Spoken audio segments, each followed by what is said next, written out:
Bonjour. Le sujet d'aujourd'hui est le bien-être humain et social de la communauté des Aïois. J'ai mis la définition de ce qu'on appelle laïcité juste avant de commencer la vidéo. Et donc vous aurez le temps plus tard de vérifier. La laïcité est la raison pour laquelle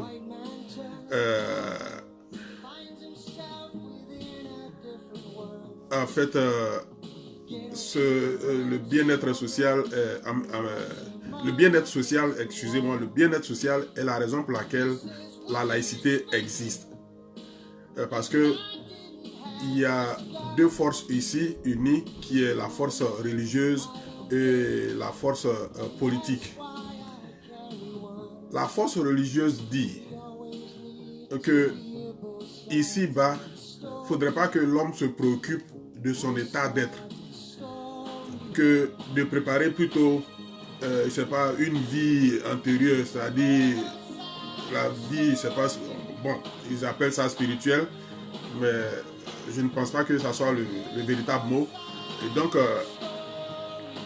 pour les religieux, l'homme ici-bas ne doit pas se préoccuper de son existence, mais doit plutôt s'intéresser à sa vie future, après sa mort.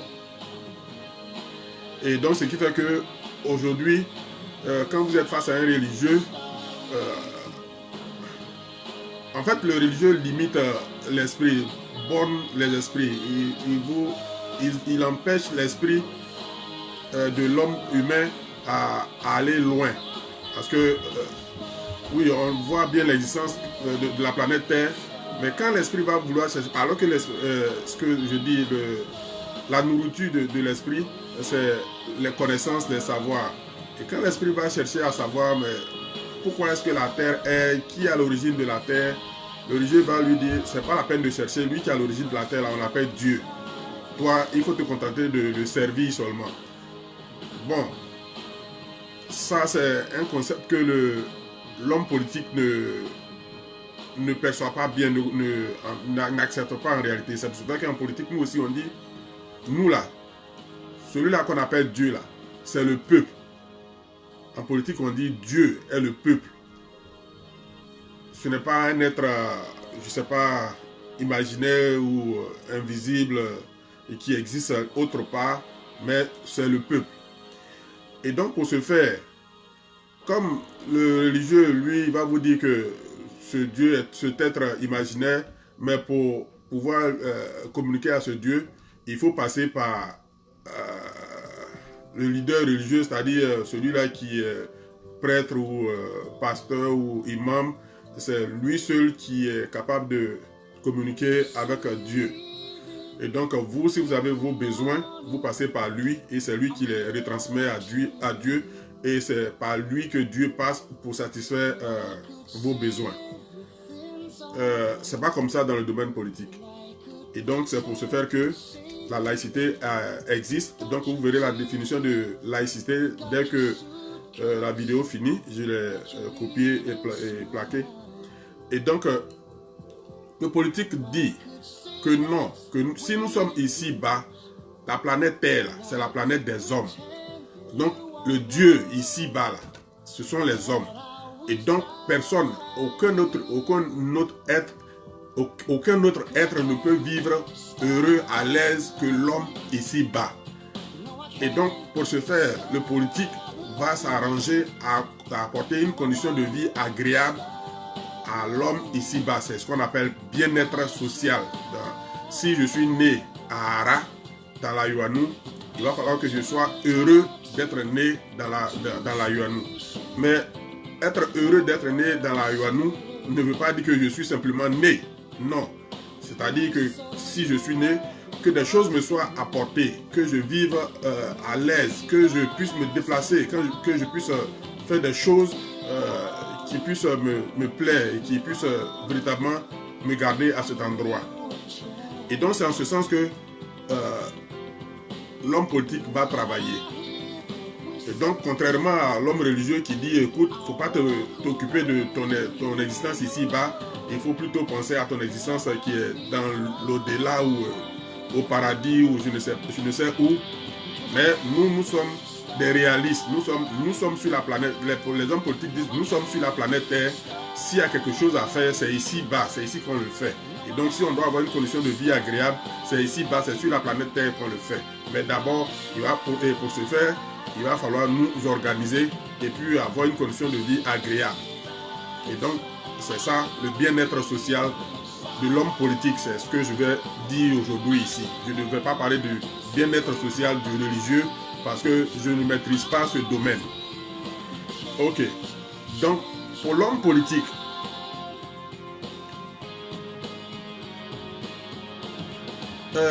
le bien-être social, c'est une prise en charge sociale. C'est-à-dire, dans la société, on a l'homme principalement quatre niveaux, c'est-à-dire l'âge de l'enfance, de l'adolescence, adulte et puis vieillard. Mais on va regrouper l'âge de l'enfance à l'âge de l'adolescence. Et donc pour ce faire, on va faire des prises en charge. Dans l'organisation, le politique va faire des prises en charge. C'est-à-dire de 0 à 18 ans, ça dépend des pays qui disent que la maturité commence à partir de 18 ans. Certains disent que la maturité commence à partir de 21 ans. Certains disent que la maturité commence à partir de 16 ans. Ça dépend de l'analyse que l'on fait de ce qu'on appelle maturité. Et donc, dans la société,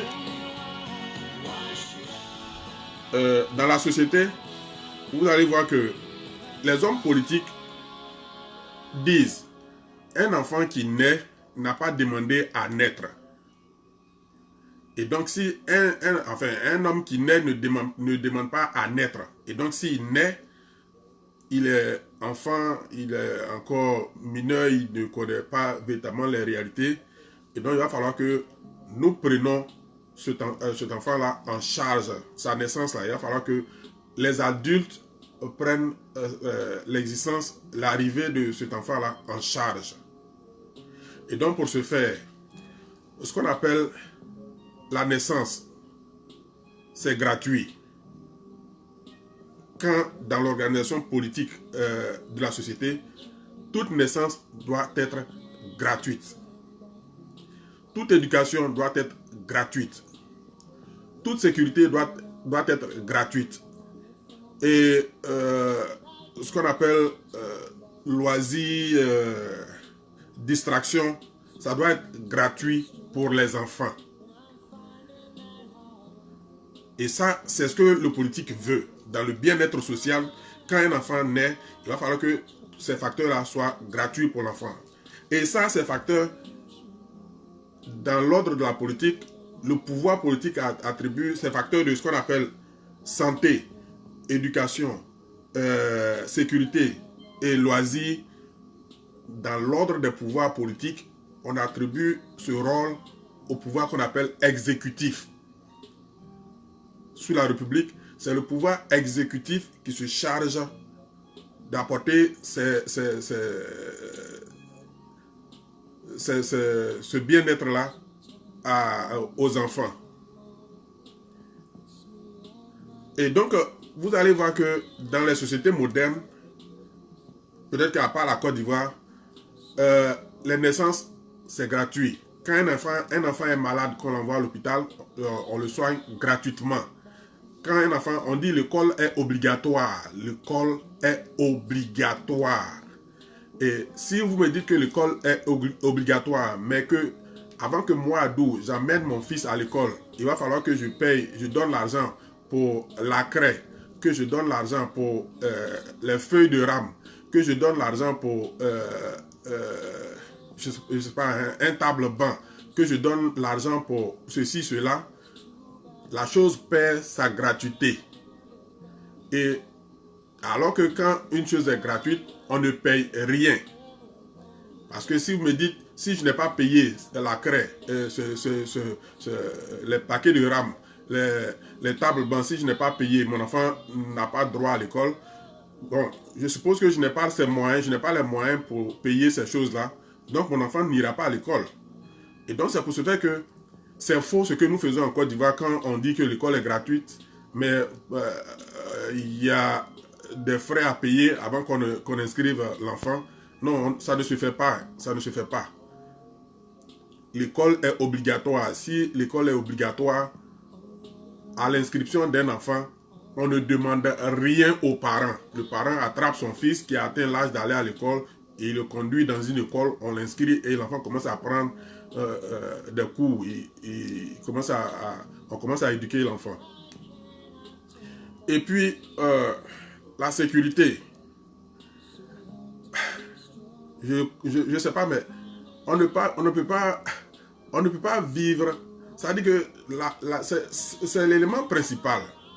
Et en Côte d'Ivoire, les êtres qui sont chargés, les personnes chargées de la sécurité, je ne sais pas si on leur dit pendant leur formation que la sécurité est véritablement très importante dans une société.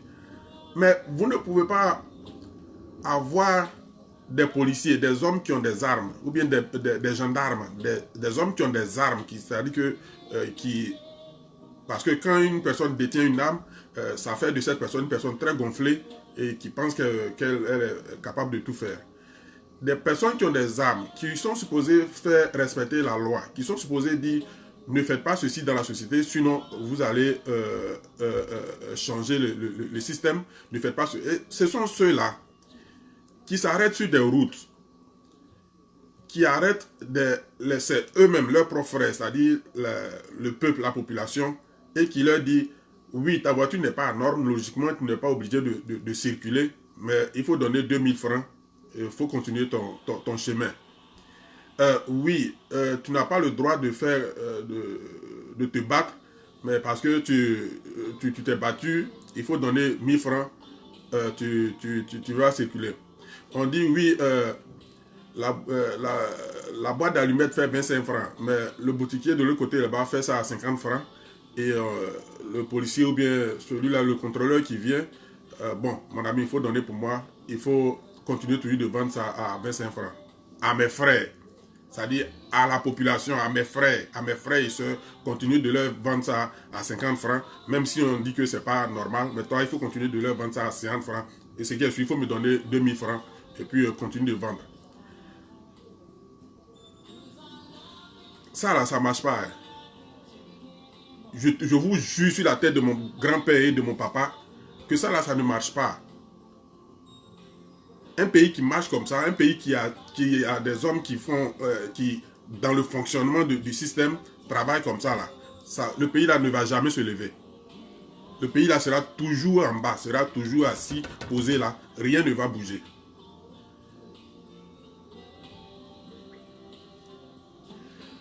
On a des enfants qui vont à l'école. En Côte d'Ivoire, tout le monde est devenu génie maintenant. C'est-à-dire, à partir de 4 ans, 3 ans déjà, les enfants commencent à partir à l'école. Ils font CP1. Et tu vas demander à lui là, tu t'appelles comment? Je m'appelle Kouadio Jean-Yves. J'ai 8 ans. Je suis au CM2. Et on est heureux, on pense que ce sont des génies. Oh, ce sont des enfants génies. Moi, je vous dis, ici aux États-Unis, demandez à tous ceux qui sont ici. Vous n'avez pas 6 ans, vous n'avez pas 7 ans, vous ne faites pas CP1. Vous n'avez pas 6 ans, vous n'avez pas 7 ans, vous ne faites pas CP1. Ici, on appelle ça first grade. Parce que pour eux, là, l'enfant a besoin de s'amuser dans la vie. Un enfant naît là, il apprend à marcher, il apprend à faire les 4 pattes, il apprend à marcher, il apprend à maîtriser son corps, l'esprit apprend à maîtriser son corps. Il faut lui donner le temps de jouir de sa maîtrise du corps. Et cela peut prendre jusqu'à 6 ans ou 7 ans. Mais chez nous là, on prive les enfants de leur temps de jeu. C'est-à-dire, en envoyant un enfant à l'école à partir de 5 ans, à partir de même 4 ans, 5 ans, 6 ans, on prive l'enfant là de son temps de jeu, de maîtrise, de jouissance. Ça ne se fait pas, c'est pas bon. C'est pas bon. C'est pas bon pour l'être humain. Et il faut laisser le temps à l'enfant de jouir de son existence. Je suis né, j'ai vu ça, il faut que je commence à m'amuser avec le corps. Mais si vous empêchez l'enfant de s'amuser avec le corps, il sera malheureux demain. Et donc, c'est pas la peine de penser que vos enfants sont des génies parce que peut-être qu'à partir de 3 ans ou 2 ans, il sait parler, ou bien il dit des choses. Ce n'est pas ça un génie. Le parler là, c'est relatif. Il y a des gens qui mettent du temps à parler. Moi-même, apparemment, quand j'étais petit, on me dit que j'ai mis du temps à marcher. Mais ça ne veut pas dire que je suis, parce que je n'ai pas marché vite, donc je suis un génie. Il y a des enfants qui souvent même brûlent l'étape de ce qu'on appelle les 4 pattes, qui commencent à marcher. Mais donc ça ne fait pas de ça un génie.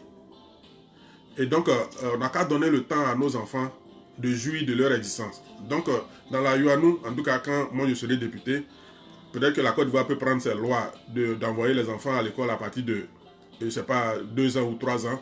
Mais chez nous là, les enfants iront à l'école à partir de 7 ans. 6 ans, 7 ans maximum. Et ça, c'est le travail de ce qu'on appelle... toute cette charge-là revient à ce qu'on appelle la branche exécutive du gouvernement. Ça, c'est eux. C'est eux qui doivent s'occuper de ça. C'est eux qui doivent s'assurer que les enfants, quand ils vont à l'école, ils mangent, ils s'amusent bien, et les enfants sont en sécurité.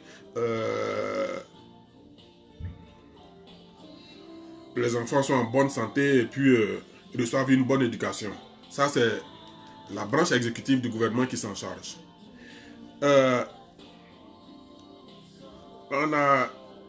Prenons maintenant l'âge adulte. L'âge adulte, là, c'est à partir comme je le dis, la maturité, c'est à partir de 18 ans pour certains, 21 ans pour d'autres, 16 ans pour d'autres. Mais c'est à partir du moment où on sait qu'un être est à mesure de travailler. Quand quelqu'un est capable de travailler, c'est là que commence l'âge adulte. Et quand vous travaillez, vous fournissez quelque chose, vous produisez quelque chose. Ça peut être une production spirituelle, une production physique, une production morale, une production intellectuelle, mais vous produisez quelque chose. Et c'est cette production-là que les hommes politiques vont échanger entre le peuple et puis échanger avec un peuple extérieur. Et c'est cet échange-là qu'on appelle commerce.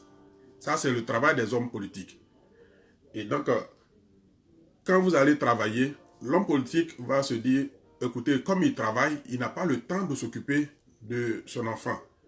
Il n'a pas le temps de s'occuper de l'éducation de son enfant. Il n'a pas le temps de s'occuper de la santé de son enfant. Il n'a pas le temps de s'occuper de loisirs de l'enfant, même de la nourriture. Et ça peut se faire que même dans les écoles, ici, dans toute école, il y a ce qu'on appelle une cantine. Il faut donner à manger régulièrement aux enfants. Et donc, ça c'est le travail des hommes politiques. Les hommes politiques vont dire, bon, vous travaillez, mais nous allons nous occuper de vos enfants. Mais dans le travail là, on va prélever quelque chose pour s'occuper de vos enfants. Et donc, ça vous fait que vous allez voir qu'on prélève des taxes sur les travailleurs. C'est pour s'occuper des enfants.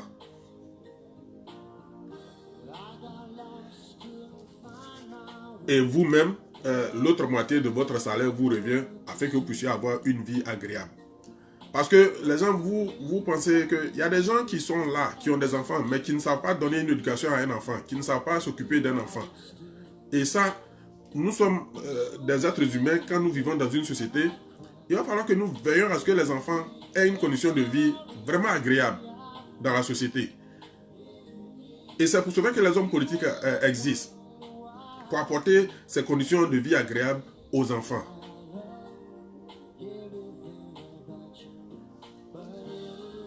Et donc, vous allez voir que dans la société également, comme je l'ai dit, il y a l'âge de l'adulte où on travaille. Et quand on travaille, on produit quelque chose. Et c'est cette production-là que le gouvernement, les hommes politiques vendent, échangent, vendent et puis apportent les biens. Ils utilisent de ces échanges ou bien de ces ventes-là pour apporter les conditions agréables à la population. Et il y a une phase qu'on appelle aussi l'âge de la vieillesse, c'est-à-dire où vous avez travaillé, vous avez produit beaucoup. Pendant que vous produisez, c'est ce que je dis, on prélève des taxes pour s'occuper des enfants. Aussi est-il que on va aussi prélever des taxes pour préparer votre avenir. Parce que vous travaillez, il va arriver un moment où vous n'êtes plus à mesure de travailler. Vos muscles ne répondent plus, mais vous ne pouvez plus travailler. Mais parce que vous avez rendu service aux enfants, parce que vous avez rendu service à la société, alors il reviendra à la société de s'occuper de vous aussi quand vous ne serez plus à mesure de travailler. Et dans les rémunérations, on prélève aussi de l'argent afin que si demain vous n'êtes plus à mesure de travailler, que la société s'occupe de vous. Aujourd'hui, c'est ce que je dis, ce n'est pas le cas en Côte d'Ivoire parce que nous qui avons les parents planteurs, agriculteurs là, nos parents là sont au village là-bas. Si ils n'ont pas eu un enfant qui peut-être qui a eu la chance aujourd'hui de pouvoir travailler quelque part et puis s'occuper d'eux, nos parents vont travailler jusqu'au jour de leur mort. Souvent même des parents meurent dans les campements. C'est-à-dire qu'ils vont travailler jusqu'au jour de leur mort. Le gouvernement de Côte d'Ivoire actuel là, c'est pas leur affaire, ils ne s'occupent pas de ça. Nos parents là, quand ils sont malades, ils ne peuvent pas aller à l'hôpital parce qu'ils n'ont pas les moyens. Ça, c'est pas l'affaire de notre gouvernement. L'affaire de notre gouvernement là, c'est seulement que les fonctionnaires. Les fonctionnaires au moins, ils ont ce qu'on appelle leur prime, je sais pas, quand ils sont à la retraite, ils sont toujours rémunérés. Mais nos parents, nous qui avons les parents planteurs là, non, il n'y a pas de retraite chez eux. Eux, ils doivent travailler jusqu'au dernier jour. Ça, c'est pour ce faire que je veux être député parce qu'on va mettre fin à ce système. On va mettre fin à ce système qui consiste à ne pas s'occuper de nos parents. Et donc, on va préparer la retraite de nos parents. Chez nous, là, dans la Yonou, là, désormais, dès qu'un parent va vendre 1 kilo de cacao, d'abord, 1 kilo de cacao, nous allons prélever de l'argent dessus pour préparer sa retraite. Ainsi, comme ça, la génération actuelle, là, quand ils vont prendre de l'âge, ils vont aussi se reposer et puis la société va s'occuper d'eux. Ça, on va le faire. Il y a ce qu'on appelle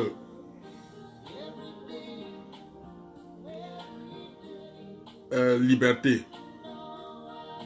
Dans une société, il faut que on soit clair. Quand vous arrivez à New York, ici aux États-Unis, à New York, vous avez ce qu'on appelle la statue de la liberté. Vous allez voir une femme qui tient une torche en main. La liberté.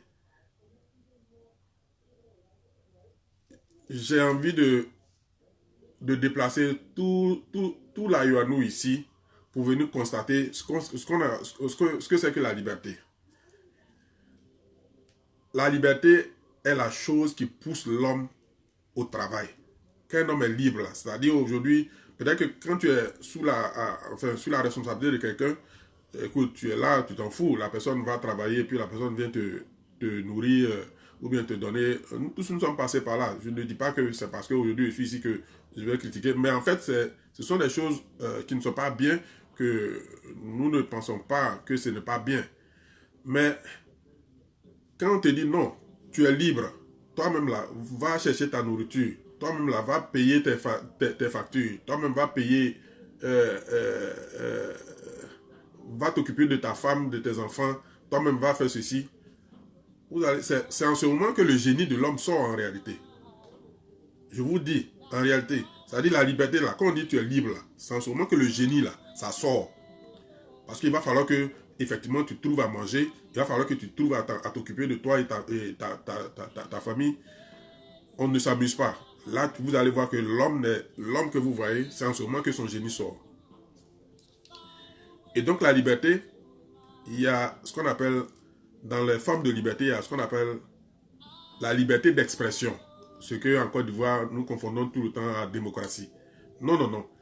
Il y a la liberté d'expression. C'est-à-dire, aujourd'hui je suis ici, il y a des choses qui sont dans ma tête, mais je ne peux pas les exprimer parce que en Côte d'Ivoire, si vous le dites, soit le gouvernement va vous étouffer, le gouvernement va vous tuer, le gouvernement va envoyer des gens pour vous tuer parce que vous avez des choses que vous avez dit, peut-être que le système fonctionne mal.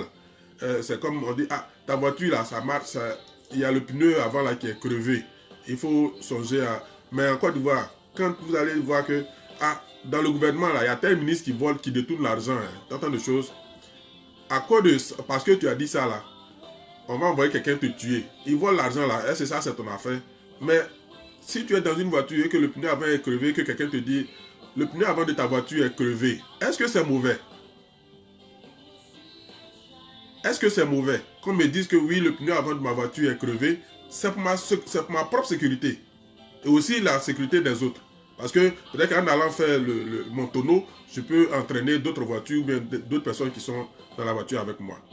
Mais nous sommes dans un pays. S'il y a un ministre qui détourne l'argent, qui vole l'argent, s'il y a un ministre qui abuse de son pouvoir, personne ne peut en parler.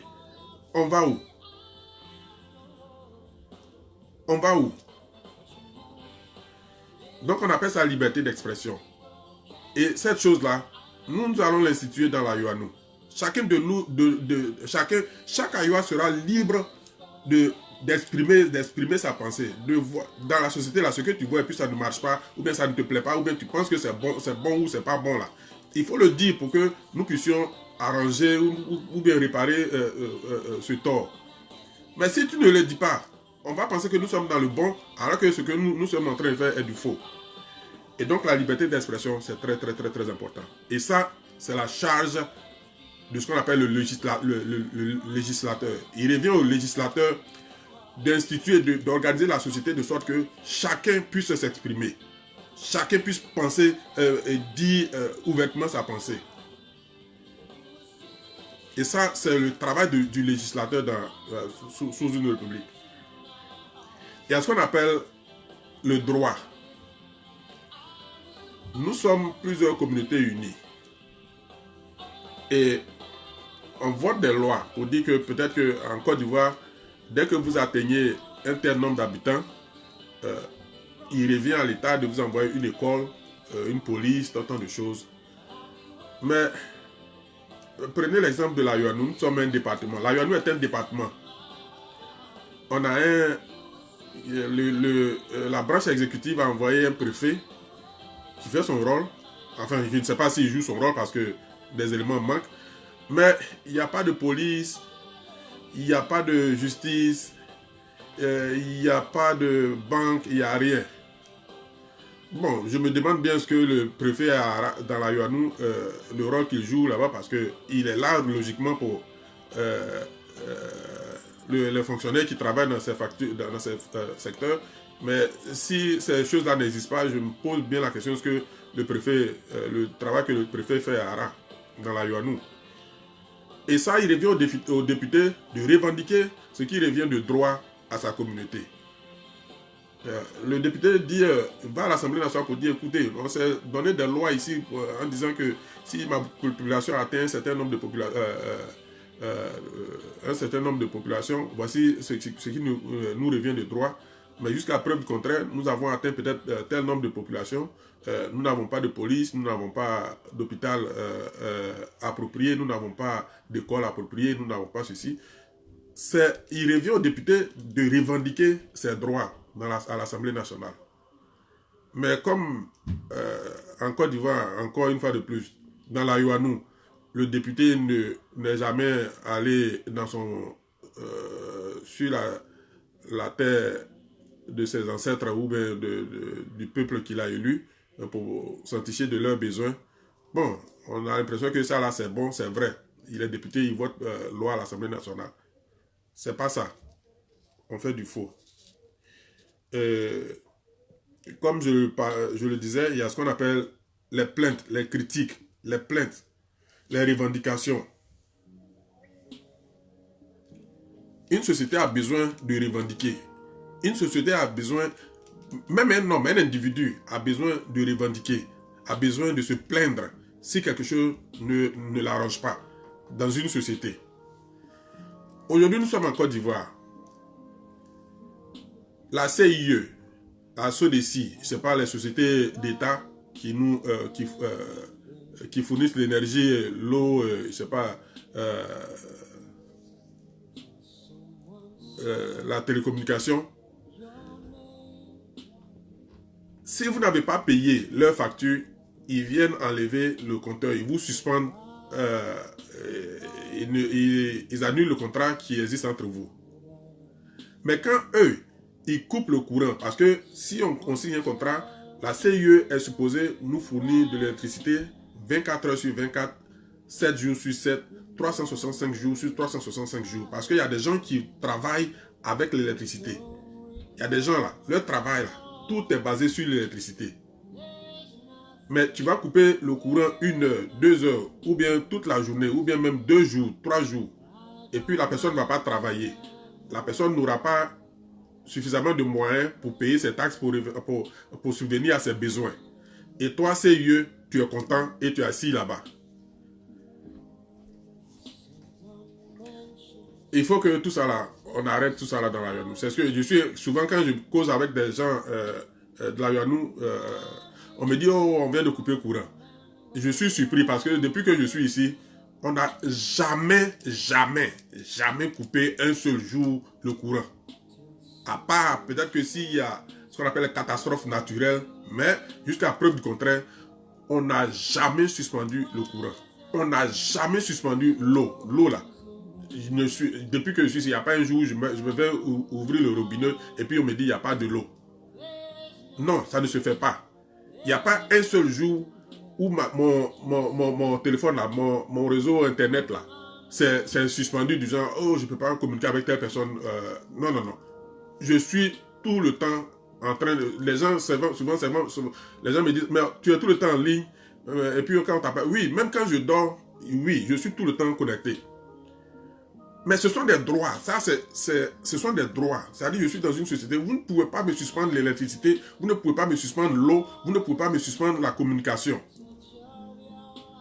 Mais en Côte d'Ivoire, si jamais la CIE vous a suspendu tout ceci, si la SODECI vous a suspendu, si c'est pas les réseaux téléphoniques là, vous suspendent, vous privent de ce droit, vous ne savez même pas à qui vous adresser. Vous ne savez pas où aller vous plaindre. Même quand vous partez à l'hôpital et que les médecins vous traitent très mal à l'hôpital, vous ne savez pas où aller vous plaindre. Quand un policier ou bien un gendarme est en train de mal agir vis-à-vis de vous, vous ne savez pas où aller vous plaindre. Quand les enseignants refusent de donner une éducation aux enfants, vous ne savez pas où aller vous plaindre. Quand vous partez dans un hôpital et que personne, vous ne trouvez même pas un médecin, souvent même un médecin dans un hôpital, vous ne savez pas où aller vous plaindre. Quand vos enfants ne peuvent pas manger, ne peuvent pas s'amuser, vous ne savez pas où aller vous plaindre. C'est pas facile, hein? C'est pas facile. Et c'est pour ce fait que tout est dur au pays là-bas. Tout est dur en Côte d'Ivoire. C'est une vie très dure. Vous ne pouvez pas avoir un bien-être social au pays là-bas. Parce que tout ça là, c'est pas normal. Ça ne se fait pas. Quand un homme naît, je sais pas ce que...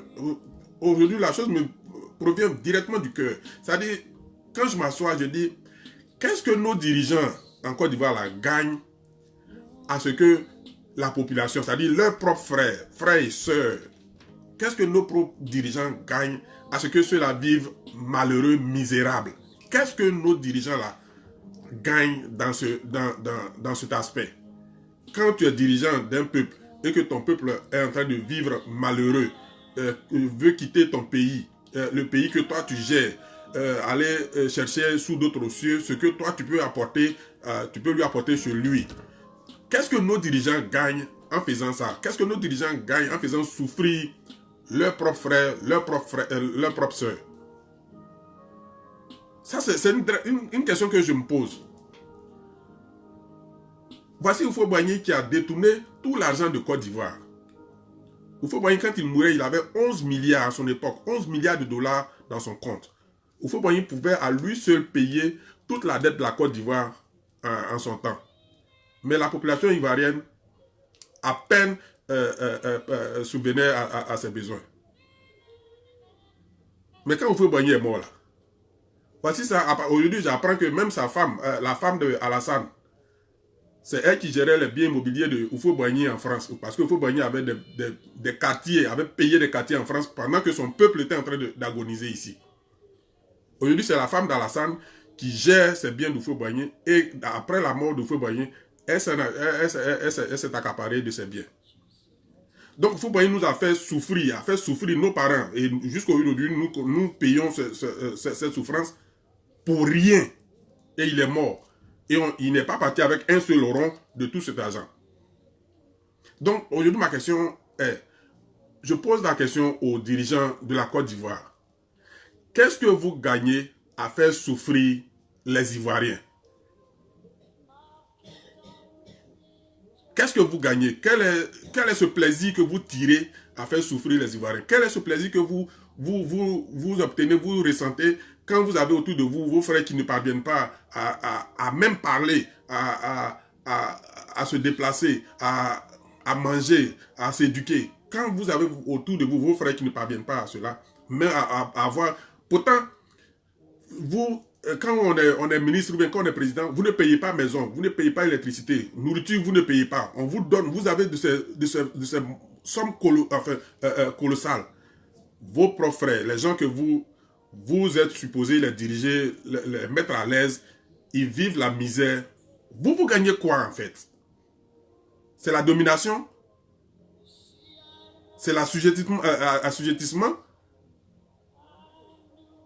C'est méchant. Ça, c'est très méchant de la part de nos dirigeants.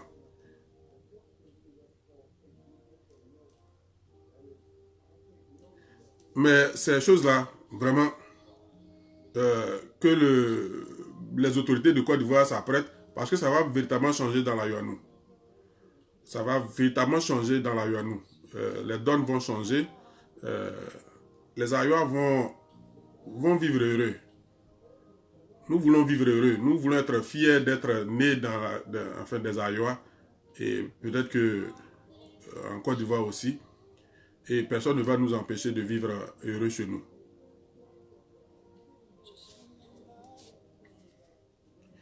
Ok. Ça, c'est le travail du législateur, ce que je viens de dire. Apporter ces conditions, libérer les gens de leur expression, de leurs droits, apporter leurs droits et puis qu'ils puissent se revendiquer. Vraiment que la CIE, la SODECI et autres, là, les compagnies téléphoniques d'État, là, apprêtez-vous parce que si vous coupez nos courants ou bien nos eaux ou nos lignes téléphoniques quand nous ne respectons pas le contrat, vous allez nous dédommager à chaque fois que vous allez nous suspendre l'électricité ou l'eau ou les réseaux téléphoniques. Ça seulement nous allons le faire. Maintenant, je passe au côté judiciaire. Le côté judiciaire, c'est ce qu'on appelle respect. Eux, ils sont là pour faire respecter, pour faire obéir, pour juger et pour punir. Ça, c'est le travail qu'ils ont à faire. C'est pour ça qu'on leur détient, qu'on leur donne un pouvoir, on leur attribue le pouvoir judiciaire. C'est parce que quand on prend des lois, si les gens ne respectent pas les lois, si on dit il faut que toutes les voitures là, dans l'allée partent dans le sens gauche, dans le retour viennent dans le sens droit. Mais si dans la société, toi tu te dis écoute, moi je suis un hors-la-loi, moi dans l'allée là, je vais dans le sens gauche, c'est au retour là que je passe dans le sens droit, ça va créer ce qu'on appelle, un bouleversement, ça va empêcher le système de fonctionner. Mais la justice est là pour faire respecter ça. Pour faire respecter ces lois que nous donnons afin de vivre heureux.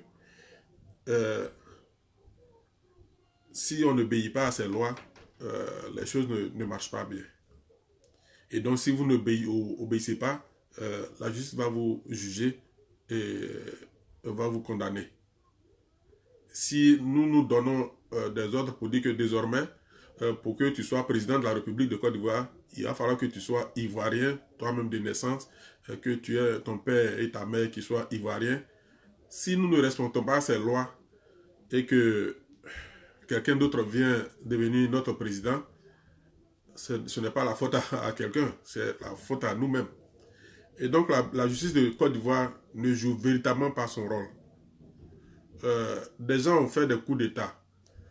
C'est ceux-là qui ont fait... Le coup d'État n'est pas bien, parce que le coup d'État, on a tué des innocents, on a tué des parents, des hommes. C'est-à-dire, entre nous, Ivoiriens, là, nos frères et sœurs, là, certaines personnes se sont décidées, ils les ont tués. Et ils les ont tués pourquoi? Parce qu'ils veulent être président, ou bien ils veulent être ministre, ou bien ils veulent être ceci. Et puis, la justice est là. Et puis, ceux-là qui les ont tués, là, traînent aujourd'hui, là, roulent en Côte d'Ivoire paisiblement. Ils continuent toujours de voler l'argent, de détourner les fonds. Et la justice de Côte d'Ivoire ne réagit pas. Comment vous voulez qu'un pays comme ça marche? Comment est-ce que vous voulez qu'un pays comme ça marche? Henri Konan Bédié, il était ministre de l'économie et des finances. Il fêtait ses milliards chaque année. Jusqu'à la Côte d'Ivoire être ruinée, tombée. Aujourd'hui, quand Henri Konan Bédié va quelque part, on déroule le tapis rouge et puis marche dessus. C'est un voleur. Henri Konan Bédié est un voleur. Aujourd'hui, quand il va quelque part, ce voleur-là, ce voleur de grand niveau-là, on déroule le tapis rouge et il marche dessus. Mais un enfant qui a faim, un jeune qui a faim, qui va voler des beignets, là, c'est sur lui que les gendarmes, là, les policiers, là, vont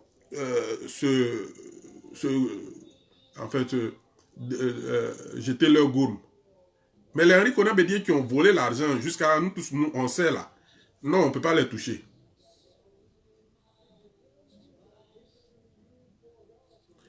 C'est pas bon. Ne pensez pas que nos mots là, ça vient de France, ou ça vient de, je sais pas, ça vient des États-Unis, ou c'est Dieu qui est en train de nous punir. Non, c'est nous-mêmes, hein. C'est pas quelqu'un. C'est pas quelqu'un. Dans une société là, c'est pas comme ça qu'une société fonctionne. C'est pas comme ça que si on vit comme ça là, c'est-à-dire nous-mêmes, nos propres frères nous traitent d'esclaves. Ils nous assujettissent. Et c'est pas bon. Ce n'est pas bon. On ne peut pas marcher comme ça. Et donc, c'est ce que je dis. Peut-être que dans le reste de la Côte d'Ivoire, ces choses-là vont continuer. Mais dans la Yoanou, là, ces choses-là vont arrêter. Dans la Yoanou, là, nous allons respecter ce qu'on appelle les principes de la République, les principes de la démocratie. C'est ce que je dis. Nos chefferies, là, traditionnelles, c'est fini. Mariage traditionnel, c'est fini. Héritage traditionnel, c'est fini. La justice là va véritablement jouer son rôle. Ceux qui ne respectent pas les normes de la République qui dit que pour être chef en Côte d'Ivoire, il faut être élu par le peuple, il faut être démocratiquement élu par le peuple. Chez nous là, c'est comme ça que ça va fonctionner. Les chefs là seront élus par le peuple. Ça ne sera plus une affaire de famille. En Côte d'Ivoire, on dit désormais là, quand deux personnes, une femme et un homme s'aiment, ils vont à la mairie ou bien, je sais pas, à la justice. La justice là va faire appliquer ça. En Côte d'Ivoire, les héritages là, c'est soit la femme ou bien l'homme qui hérite de sa femme, ou bien la femme qui hérite de son homme, ou bien c'est les enfants qui héritent de leurs parents. C'est ce que nous allons mettre en application. Ce ne sera plus une affaire de neveu qui va venir hériter de je ne sais qui, ou bien de cousin de quelque part qui va venir hériter de je ne sais qui. Et nous allons appliquer ces choses de la République. Et c'est pour ce faire que c'est ce que je dis, dès que je suis élu, je veux exiger que la justice soit installée dans la Yoanou. Voilà, donc c'est ce travail Et le bien-être social, c'est de ça qu'il s'agit. Hein. C'est-à-dire que quand tu sais que tu es en sécurité dans la société, quand tu manges, quand tu sais que tes enfants vont avoir une éducation décente, nos dirigeants, là, ils envoient leurs enfants venir fréquenter ici, aux États-Unis, là-bas en France, en Europe, tant de choses. Parce qu'ils savent que là-bas, là, c'est comme ça que la chose marche, c'est comme ça que les choses fonctionnent. On s'occupe des enfants, les enfants sont bien éduqués, ils mangent bien, ils sont en sécurité. Mais on vous donne la responsabilité, les Kandia Camara qui aujourd'hui se promènent pour dire du n'importe quoi. On te donne le ministère de l'Éducation de l'Éducation nationale. Tu es censé donner une éducation nationale, une bonne éducation à la population, à ton peuple, à tes frères et sœurs. Mais non, tu envoies toi tes enfants ici. Non, allez-y, moi je vais gâter ici, là. Mais vous, allez-y, ces enfants sont ici aux États-Unis. Allez-y aux États-Unis. Mais moi, je vais gâter pour la Côte d'Ivoire, là. C'est pas grave. Les gens, les enseignants, là, ils vont faire des grèves tout le temps. Je vais gâter. Ceux-là, ils vont rien connaître. Mais vous, mes enfants, là, vous allez tout connaître. C'est méchant, hein. C'est méchant. Ça, là. Quand vous parlez de... Vous pensez que ce sont nos parents qui sont au village, là, qui sont sorciers, là. Ça, c'est la sorcellerie à haut degré. Ça, c'est la sorcellerie même à haut degré.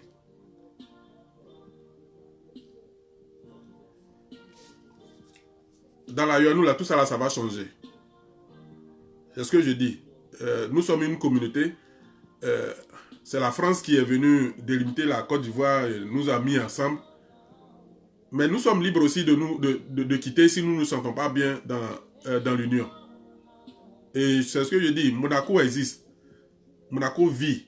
Monaco, les gens de Monaco, ils sont même plus prospères même que la Côte d'Ivoire unie. Et donc, on n'a pas, moi là, je n'ai pas peur de séparer la Yoano de l'Union de Côte d'Ivoire. Parce que nous sommes un peuple travailleur et nous voulons mieux vivre en Côte d'Ivoire. Je pense que c'est bon pour aujourd'hui. Vous allez aller sur ma page. J'ai plaqué les définitions du sujet du jour. Vous allez les lire et puis si vous avez des questions à poser, vous me les posez. Je suis disponible, je suis là pour vous répondre. Merci et puis demain est un autre jour.